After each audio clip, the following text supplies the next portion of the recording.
नमस्कार दोस्तों, मैं विकास शाक्या एक बार फिर से आप सबका स्वागत करता हूं अपने चैनल पर। और आज हम डिस्कस करेंगे द्रव दाब के नियम।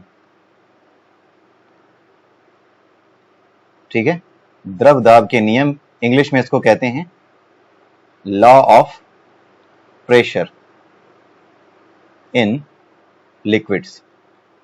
लिक्विड पे प्रेशर कैसे काम करता है अलग अलग लेयर्स पे, उसके बारे में डिस्कस करेंगे।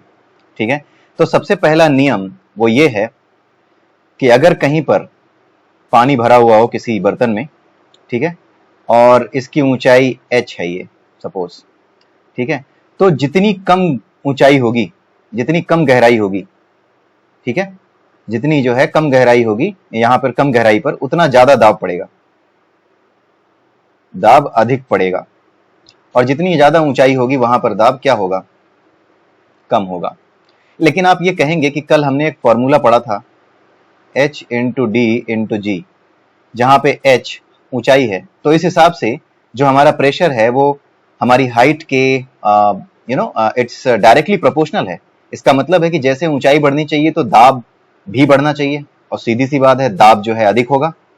h इंटू डी इंटू जी के हिसाब से आपका दाब अधिक होगा, सबसे ऊंचाई पर इस जगह पर दाब अधिक होना चाहिए। ठीक है, तो फिर हम ये कैसे कह रहे हैं कि यहां दाब अधिक होगा? असल में होता यह है कि जैसे जैसे ऊंचाई बढ़ती है वैसे वैसे इस पूरे के पूरे स्तंभ का जो दाब है वो इससे निकलता है, P equal to H D G से। ठीक है, ऊपर की जो लेयर है ना, इसके ऊपर फिर इसके नीचे लेयर्स हैं, इसके नीचे लेयर्स हैं, यहाँ पे लेयर्स हैं, सब लेयर्स हैं नीचे। ठीक है, अब ये लेयर्स क्या करती हैं, नीचे की लेयर्स पे ज्यादा दबाव डालती हैं। होता यह है कि सपोज करिए कि आप यहाँ सबसे नीचे लेटे हुए हैं यहाँ पे, ठीक है, आप यहाँ पे लेटे, यहाँ पे आप लेटे हुए हैं आराम से, आपके ऊपर आपका एक दोस्त है, उसके ऊपर उसका एक दोस्त है, उसके ऊपर उसका एक दोस्त है, उसके ऊपर और दोस्त आपके लदे हुए हैं। पहले वाले का वजन आपका 100 किलोग्राम है, दूसरे वाले का 80 है। जैसे जैसे नीचे बढ़ रहे हैं वैसे वैसे वजन कम हो रहा है, 70 हो गया, 60 हो गया, और आपका वजन जो है 50 है। ठीक है, ऊपर से नीचे आने पर ठीक उसी तरीके से ऊपर वाले का वजन ज्यादा है, नीचे वाले का और कम है, और नीचे वाले का और कम है। ठीक है, तो ये सबसे ज्यादा वजन वाले और आपके ऊपर जितने वजन वाले लोग लेटे हैं, जब तक आपके ऊपर रहेंगे तब तक नीचे लेटने पर आपको ज्यादा दबाव महसूस होगा अपने ऊपर। जैसे ही ये नीचे आएगा, ऊपर से एक आपका दोस्त कम हो गया 100 किलोग्राम का, तो वजन कम होता जाएगा, और दोस्त कम होते गए तो और वजन कम हो जाएगा, और दोस्त कम हो गए तो और वजन कम हो जाएगा, और अंत में जब आप केवल रह जाएंगे तो उतना ही वजन रह जाएगा जितना वजन आप पे लग रहा था। तो आप ये समझे कि ऊपर की जो लेयर्स हैं वो लेयर्स नीचे की लेयर्स को दबाती हैं, इसलिए नीचे दाब अधिक महसूस होता है और ऊपर दाब कम महसूस होता है, क्योंकि ऊपर के ऊपर जो है ना, जो ऊपर वाली लेयर है इसके ऊपर लेयर्स कम है, और सबसे वाली ऊपर वाली लेयर के ऊपर लेयर बिल्कुल नहीं है, इसलिए यहाँ पे दाब महसूस कम होता है। लेकिन इस पूरे के पूरे स्तंभ का, ये पूरे के पूरा जो स्ट्रक्चर है जहां पे ये पानी भरा हुआ है, इतनी ऊंचाई तक जो दबाव है, ये पूरा दबाव इससे निकलता है कि पूरा का पूरा दबाव इस जगह पे कितना महसूस हो रहा होगा, इस वाले की वजह से इतनी ऊंचाई पे कितना दबाव महसूस होता होगा इस जगह पे। ठीक है, तो उसका ये मतलब होता है, ये मतलब नहीं होता कि हाँ यहां पर दाब अधिक होगा तो यहां से जो है ज्यादा दबाव पड़ रहा है, नहीं, ऊपर की लेयर नीचे की लेयर पे दबाव अधिक डालेंगी, ये मतलब है इसका। और ऊपर जो है इसका P जो वैल्यू होगी वो ज्यादा होगी, ऊपर जो है पूरे के पूरे स्तंभ की, यानी कि ये पूरा का पूरा जो पानी भरा हुआ है ना, ये कितना दबाव डालेगा वो इससे निकलता है। और बाकी किस लेयर पे दबाव कितना होगा, नीचे की लेयर पे, ऊपर की लेयर पे कितना दबाव होगा, ये डिपेंड करता है कि उस लेयर के ऊपर पानी की और कितनी लेयर्स हैं। अगर पानी की लेयर्स ऊपर ज्यादा हैं तो सीधी सी बात है यहाँ पे दबाव कम होगा। ठीक है, यानी कि अगर आप नीचे कोई छेद करें यहाँ पर तो पानी जो निकलेगा वो ज्यादा दूर तक जाएगा, ऊपर अगर कोई छेद करें तो थोड़ा कम दूरी तक जाएगा, ऊपर और जो छेद करें तो और कम दूरी तक जाएगा। तो इस तरीके से ये इतनी उतनी दूरी तक जो है पानी जाएगा, अलग अलग दूरी तक पानी गिरेगा, क्योंकि ऊपर वाला जो है ये लेयर पे दबाव कम है, नीचे वाली लेयर के ऊपर कई लेयर हैं तो इस पे दबाव ज्यादा पड़ रहा है, इसलिए ज्यादा दूर तक पानी फेंकेगा। ये होता है इसका मतलब।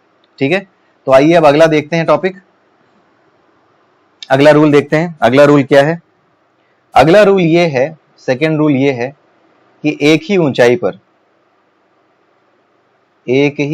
पर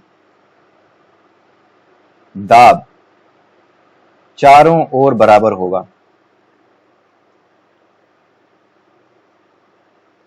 ठीक है, इसका क्या मतलब है? आपने ये बर्तन लिया, इस बर्तन में किसी एक ऊंचाई पे आप चाहें जितने छेद कर दीजिए, इन सभी छेदों से जो पानी गिरेगा ना वो बराबर दूरी पर ही गिरेगा। ये दूरियां जो है ना इस जगह से, बेस से यहां पर बराबर होगी, और ये भी, ये दोनों बराबर होंगी, ये और ये दोनों बराबर होंगी। ठीक है, क्यों? क्योंकि एक ही ऊंचाई पर दबाव चारों तरफ बराबर होगा द्रव के भीतर। अब तीसरी चीज, दाब केवल गहराई पर निर्भर करेगा।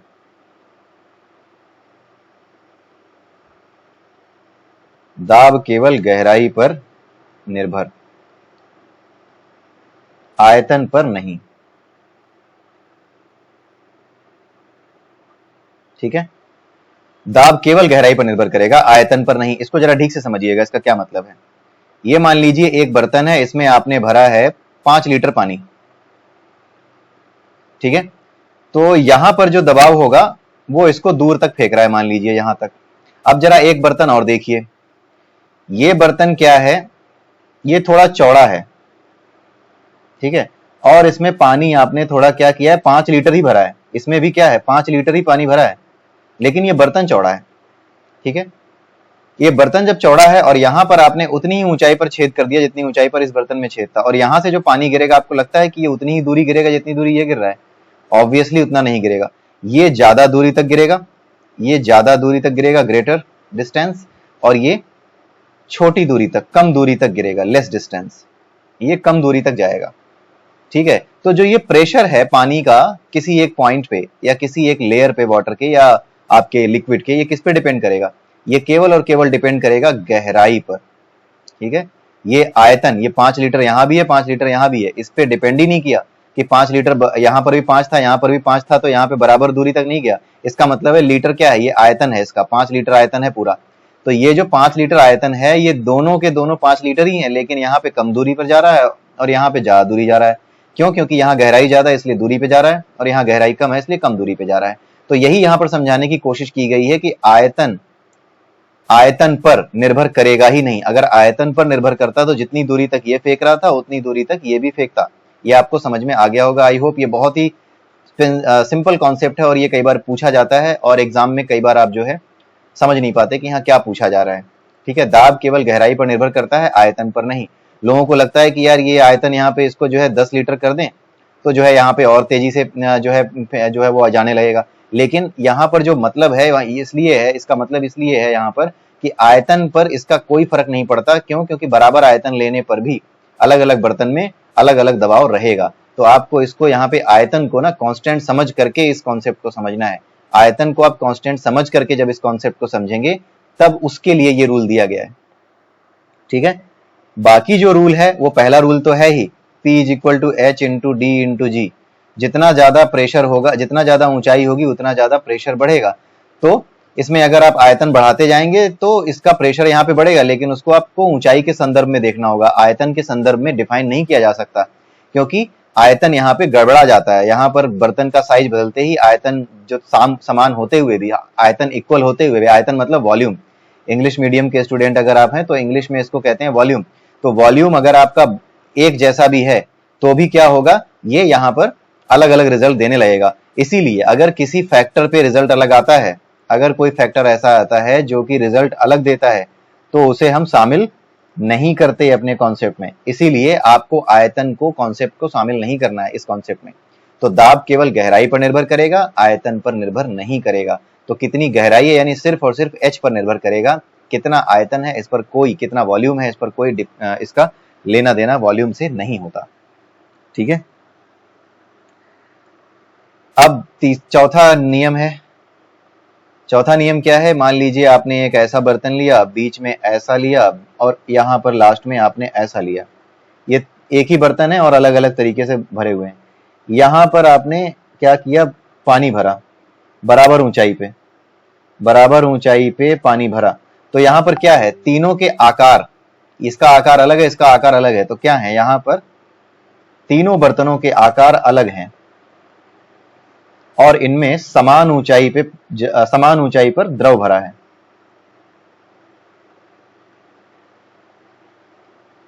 समान ऊंचाई पर द्रव भरा है, यहां पर समान ऊंचाई पर द्रव भरा है। तो समान ऊंचाई पर द्रव बना होने के कारण द्रव का दाब समान होगा, इक्वल होगा। इस बात से कोई फर्क नहीं पड़ता कि आकार कैसा है, आकार अलग होने के बावजूद भी समान ऊंचाई पर अगर द्रव भरे हुए हैं तो उनका दबाव समान होगा। ठीक है, तो इसका मतलब क्या हुआ कि प्रेशर यानी दबाव या दाब doesn't depend on shape of any object. कोई भी ऐसा ऑब्जेक्ट जिसमें पानी भरा हुआ है, लिक्विड भरा हुआ है, उसके आकार पर दबाव निर्भर नहीं करेगा, दाब निर्भर नहीं करेगा। आकार चाहे जैसा हो, उसकी ऊंचाई पर उतना ही दाब होगा हर बर्तन में, ठीक है, बराबर ऊंचाई पे बराबर दाब लग रहा होगा। तो ये चारों नियम आप अच्छे से याद रखिए, क्योंकि ये चारों नियम क्या हो सकते हैं, आपसे एग्जाम में पूछे जा सकते हैं कि ये 4 स्टेटमेंट दिए गए हैं द्रव दाब से रिलेटेड हैं, related to the pressure in the liquids, these 4 statements have been given, please find out the right statement। तो उसमें एक सही हो सकता है, दो सही हो सकते हैं, तीनों सही हो सकते हैं, चारों सही हो सकते हैं, तो वो आपको सिलेक्ट करने के लिए आ सकता है। तो इस कॉन्सेप्ट को आप अच्छे से समझ लीजिए, ठीक है। अब हम आते हैं पास्कल के नियम पे। पास्कल एक साइंटिस्ट थे, उन्होंने क्या किया कि द्रव दाब के कुछ नियम दिए। अभी तो हमने जो नियम पढ़े वो जनरल नियम थे, इन्होंने उनको थोड़ा और रिफाइन किया द्रव दाब के नियमों को। इन्होंने किसके नियम दिए? लिक्विड प्रेशर, लिक्विड प्रेशर के नियम दिए, लिक्विड में कैसे प्रेशर काम करता है। तो इनका पहला नियम देखिए, थोड़ा सा साइंटिफिक टाइप का इनके नियम थे। इन्होंने क्या कहा कि आपके बर्तन में पानी भरा हुआ है इतनी ऊंचाई पे, ठीक है, और आपने देखा कि P is equal to H into D into G. Pressure किस पे डिपेंड करता है? ऊंचाई पे, आपके डेंसिटी पे लिक्विड की, और आपके G यानी ग्रेविटेशनल एक्सीलरेशन पे डिपेंड करता है। तो इन्होंने क्या बोला, इन्होंने ये कहा कि अगर हम ग्रेविटेशन को जीरो कर दें, यानी पृथ्वी का गुरुत्वीय त्वरण यदि जीरो हो जाए, तो हर लेयर पर प्रेशर बराबर होगा। यानी यहां पर भी अगर आप छेद करें तो भी उतनी ही दूरी पे पानी गिरेगा जितना यहां पर छेद करने पे गिर रहा होगा। क्यों? क्योंकि गुरुत्वीय त्वरण जीरो हो चुका है, तो इसलिए हर जगह प्रेशर बराबर होगा। गुरुत्वीय त्वरण की वजह से ही चीजें नीचे आती हैं, तो जो पानी के मॉलिक्यूल है ना वो नीचे खींचते हैं, ठीक है, इसी वजह से हर जगह पे प्रेशर अलग अलग होता है। लेकिन अगर ये ग्रेविटेशन फोर्स जीरो हो जाए पृथ्वी पर, तो अगर आप उस समय एक्सपेरिमेंट करेंगे ना, ये पानी ये छेद करने वाला, तो हर जगह से आपको बराबर दूरी तक ही पानी जाता हुआ दिखाई देगा। क्यों? क्योंकि इस कंडीशन में हर जगह दाब बराबर हो जाएगा।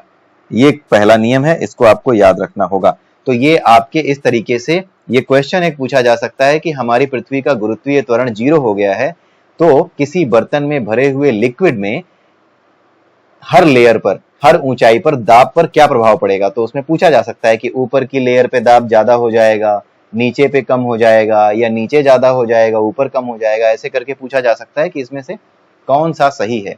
तो इन चीजों को आप अगर ठीक से समझ नहीं सकते, अगर आप समझ के नहीं जाएंगे पास्कल के रूल्स को, तो वहां पर ये आप गलत कर आएंगे।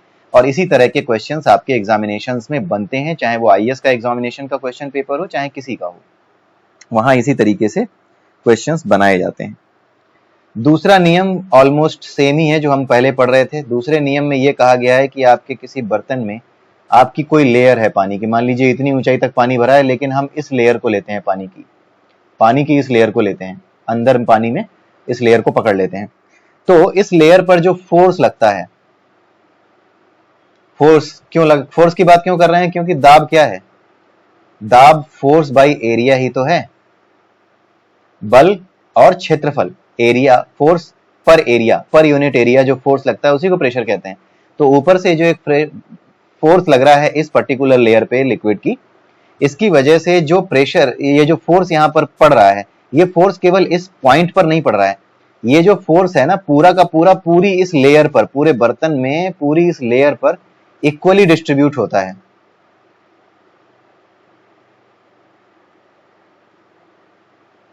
पूरे बर्तन के अंदर ये जो फोर्स ऊपर से लग रहा है, ये पूरे बर्तन के अंदर उस लेयर पर इक्वली डिस्ट्रीब्यूट होता है, और इसी वजह से बराबर दूरी पर आप लिक्विड गिरता हुआ देखते हैं। अगर आप यहां पर भी छेद कर दें और यहां पर भी छेद कर दें, तो बराबर दूरी तक लिक्विड गिरेगा, दोनों दूरियां बराबर होंगी, ठीक है। बराबर दूरी वाला जो एक्सपेरिमेंट आप करते हो वो इसी वजह से, इसी लॉ की वजह से, पास्कल के इसी नियम की वजह से बराबर दूरी पे गिरता हुआ दिखता है। क्योंकि किसी भी लेयर पे जब फोर्स लगता है तो वो फोर्स इक्वली डिस्ट्रीब्यूट हो जाता है। जितना फोर्स इस जगह पे लग रहा होगा उतना ही यहाँ पे लग रहा होगा, उतना ही यहाँ लग रहा होगा, हर जगह बराबर फोर्स ही लग रहा होगा। ये पास्कल का सेकेंड लॉ है। और तीसरा लॉ जो है वो सेम है, ठीक है, जो अभी हमने पहले पढ़ा। यहां पर जो हमने पढ़ा था ऊपर, अभी हमने एक लॉ पढ़ा जहां पे हमने ये देखा कि आकार पे कोई भी डिपेंडेंसी नहीं है दाब की। तो यही लॉ यहाँ पे पास्कल भी देते हैं। उन्होंने भी कहा कि बर्तन का आकार द्रव दाब को प्रभावित नहीं करता। बर्तन का आकार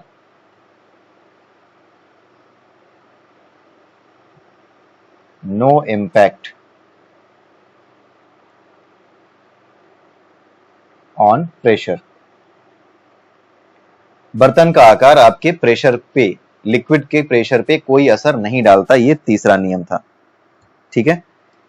अब जो पास्कल के नियम हैं उसी के नियम के बेसिस पे के आधार पर जो वो बनाए गए, कुछ मशीनें बनाई गई। उसमें से एक मशीन है आपकी हाइड्रोलिक लिफ्ट। इसको पूछा जा सकता है कि हाइड्रोलिक लिफ्ट आपके किस प्रिंसिपल पे काम करती है, तो वो पास्कल के प्रिंसिपल पे काम करती है जो उन्होंने लिक्विड के प्रेशर के लिए दिए थे। तो पास्कल के रूल के अकॉर्डिंग क्या होता है, मान लीजिए यहां पर एक लिफ्ट लगी है, यहां पे एक लिफ्ट लगी है, ये लिफ्ट का वो है जहां पे लोग खड़े होंगे, ये लिफ्ट का सरफेस है जहां पे लोग खड़े होंगे। और ये लिफ्ट जो है इतनी ऊंचाई तक, ये टॉप फ्लोर है, यहां तक आ सकती है। और इस पूरी की पूरी लिफ्ट में क्या है, पानी भरा है। यहाँ पे नीचे लिफ्ट में नहीं, लिफ्ट के पीछे पानी भरा हुआ है, नीचे ये पानी भरा हुआ है। अब होता क्या है कि आप इस लिफ्ट के जो पानी भरा हुआ है लिफ्ट के पीछे, इस पानी पर एक प्रेशर डालते हो। तो जितना ज्यादा प्रेशर इस पे डालोगे वैसे ही लिफ्ट क्या करेगी, ऊपर उठना शुरू हो जाएगी। तो ये ऊपर आपको पहुंचाने लगेगी। तो इसी को क्या कहते हैं, हाइड्रोलिक लिफ्ट कहते हैं।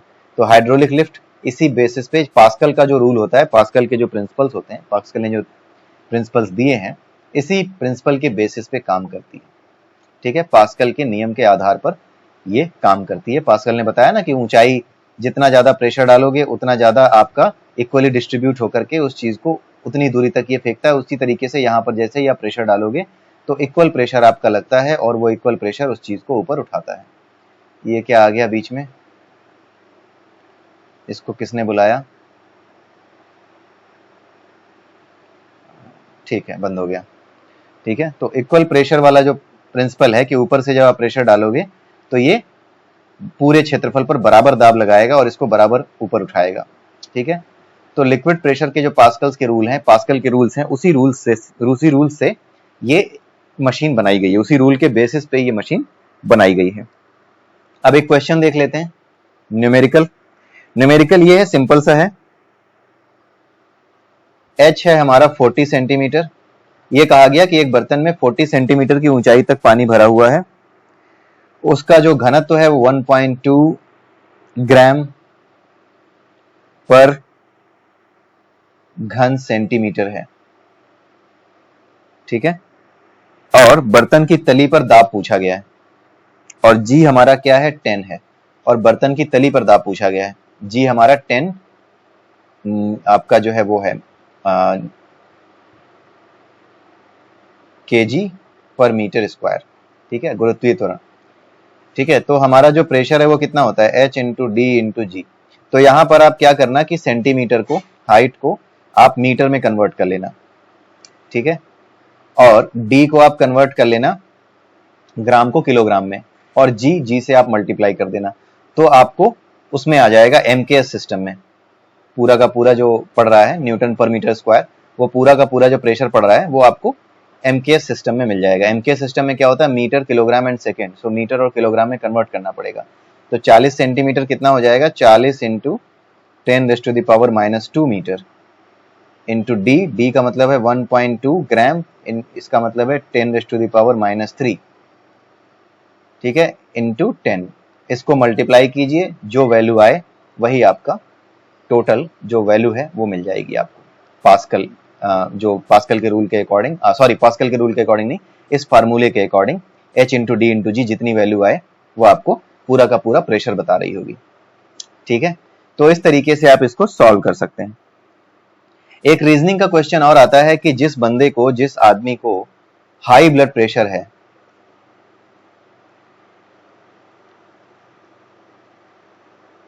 ठीक है, वो हवाई जहाज से यात्रा नहीं कर सकता, नॉट ट्रेवल फ्रॉम प्लेन, यानी हवाई जहाज से उसको यात्रा नहीं करनी है। ऐसा क्यों है? क्योंकि ऊंचाई पे जाने पे दबाव क्या हो जाता है? कम हो जाता है। ऊंचाई पर वायुमंडल का दबाव, वायुमंडलीय दबाव कम हो जाता है। ठीक है, जिसकी वजह से क्या है, अगर आपके बाहर दबाव कम है, ये आपका शरीर है और ये आपके बाहर का हिस्सा है, अगर बाहर का दबाव और अंदर का दबाव बराबर है तो दोनों बराबर दाब डाल करके आपके खून को अंदर चला रहे हैं, आपके खून को बाहर नहीं फेंकने दे रहे। लेकिन अगर दाब कम हो जाए और ब्लड प्रेशर हाई है तो होगा क्या? आपका प्रेशर वैसे ही हाई है, ठीक है, और बाहर दबाव कम हो गया, तो आपको पता है कि जहां दबाव कम है, जहां दबाव ज्यादा है, मान लीजिए P ज्यादा है, P1 ज्यादा है और P2 कम है, तो दबाव की वजह से कोई भी चीज किधर से किधर चलती है? ज्यादा दबाव से कम दबाव की ओर चलती है। तो आपके शरीर में अगर दबाव ज्यादा हो गया, आपको ब्लड प्रेशर की बीमारी है, शरीर में दबाव ज्यादा हो गया और बाहर कम हो गया, तो आपका जो खून है ना, नाक के रास्ते या जो कमजोर इलाके हैं आपके, नाक हो गया, आंख हो गया, उसके रास्ते बाहर निकलने लगेगा। अगर हमारे वायुमंडल में दबाव ना हो ना, तो हमारा पूरा शरीर ही फव्वारा बन जाएगा, चारों तरफ खून ही खून फेंक रहे होंगे हम। ठीक है, तो ये भी एक रीजनिंग का क्वेश्चन है कि ऊपर जाने पर, ऊंचाई पर जाने पर दबाव कम हो जाता है, इसलिए किसी भी हाई ब्लड प्रेशर वाले पेशेंट को कभी भी जल्दी प्लेन से, जो एटमॉस्फेरिक प्रेशर कम होने की वजह से प्लेन से यानी एरोप्लेन से यात्रा नहीं करनी चाहिए, या फिर डॉक्टर से पूछ कर ही, डॉक्टर से सलाह लेकर ही अपना ब्लड प्रेशर चेक करा कर ही वो यात्रा करे, ऐसे यात्रा ना करे। ठीक है, तो यही था आज का वीडियो, और आज के वीडियो के बाद हम फिर मिलेंगे नेक्स्ट वीडियो में। उस नेक्स्ट वीडियो में हम कुछ नए कॉन्सेप्ट्स देखेंगे साइंस से रिलेटेड, और मेरे वीडियो को आप प्लीज लाइक कर दीजिए, सब्सक्राइब कर लीजिए मेरा चैनल, और बेल आइकन को जरूर प्रेस कर दीजिए, सो दैट आपके पास नोटिफिकेशंस आते रहें, और अपने दोस्तों में इसे जरूर शेयर कीजिए ताकि अधिक से अधिक लोगों तक ये वीडियोस पहुंचे और उन्हें भी साइंस के ये कॉन्सेप्ट्स बिल्कुल ही इंटरेस्टिंग वे में समझ में आए, ताकि वो ज्यादा से ज्यादा याद रख सकें और एग्जाम के टाइम पे कम से कम मेहनत आपको पड़े, ये चीजें आपके दिमाग में इस तरीके से रच बस जाएं कि आपको एग्जाम के समय बहुत ज्यादा मेहनत ना करनी पड़े। इसलिए आप जरूर जुड़े रहिए मेरे चैनल से, और अपने दोस्तों को भी मोटिवेट कीजिए कि वो मेरे चैनल से जुड़ें। ठीक है, तो इसी के साथ आज की वीडियो मैं समाप्त करता हूं, अगले वीडियो में फिर मिलेंगे, तब तक के लिए have a nice day and